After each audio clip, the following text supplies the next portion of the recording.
নবীর দুশ্মনেরা বড়রা নবীর উপর আক্রমণ করেছে, নবীর ইজ্জতের উপর আক্রমণ করেছে। ওলামায়ে কেরাম ছাত্র জনতা গিয়েছে, স্বৈরাচার শাসক তার ক্ষমতা ঠিক রাখার জন্যে ইহুদি খ্রিস্টানের পা চেটেছে, লাল কুত্তাদের পা চেটেছে, ভারতের রণেন্দ্র মোদীর পা চেটেছে। আজকে তার বাড়িতে সে পলায়ন করেছে। সেই 2021 সনে যেই মোদী আমার আপনার কলিজার স্পন্দন নবীর উপর আক্রমণ করেছে, আল্লাহর উপর আক্রমণ করেছে, মুসলমানের উপর আক্রমণ করেছে, মুসলমানদের প্রাণ কেন্দ্র বাবরি মসজিদকে ভেঙে মন্দির বানাইছে, মুসলমানদেরকে হত্যা করেছে, রক্তাক্ত করেছে।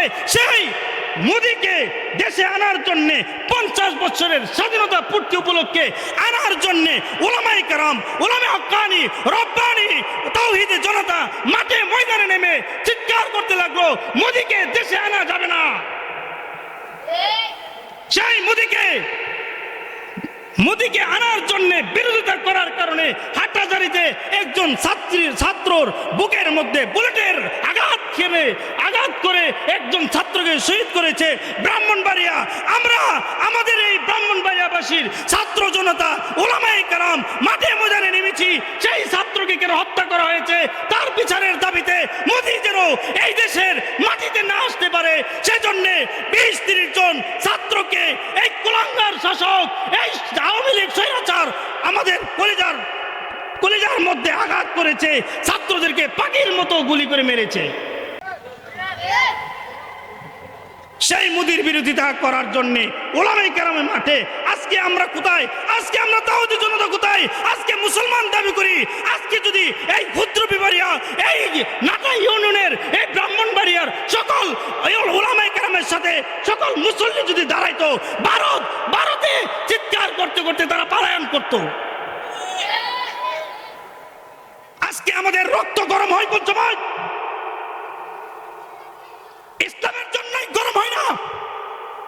আমাদের রক্ত গরম হয় না?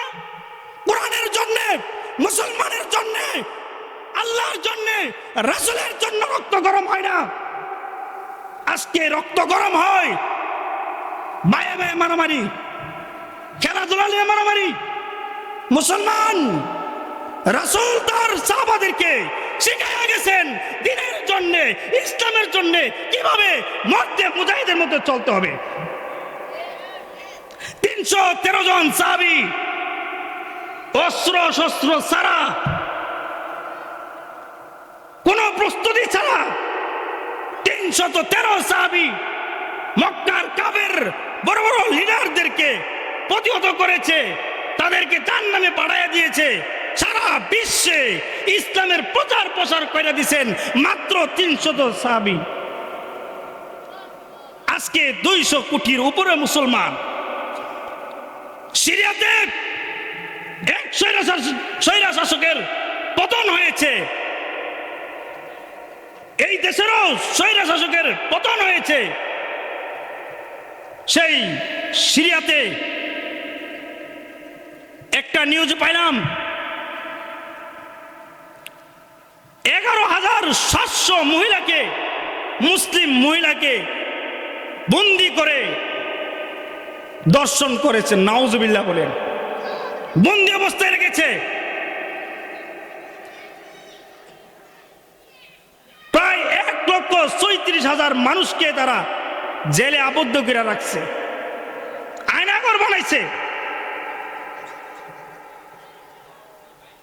আজকে আমাদের দুর্বলতার কারণে এমন ভাবে মাঝে মধ্যে এমন মাথাছাড়া দিয়ে ইহুদি খ্রিস্টানদের দালাল আমাদের কাছে বসবাস করে, আমাদেরকে শাসন করে।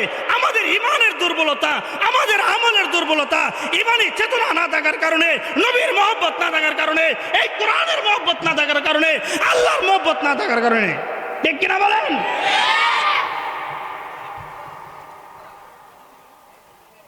নবীর মহব্বত দেখাতে হবে। নবীকে যদি ভালোবেসে থাকো, নবীকে যদি ভালোবেসে থাকেন, তাহলে ইহুদি খ্রিস্টানদের চাল চলন ছাড়তে হবে। নবীকে ভালোবাসলে নবীর সুন্নতকে আঁকড়ায় ধরতে হবে। নবীকে ভালোবাসলে নবীর পদাঙ্ক অনুসরণ করতে হবে। নবীকে যদি ভালোবাসেন কাদিনাদেরকে কাফের বলতে হবে। আরো আস্তে কন, কাদিয়ানেরা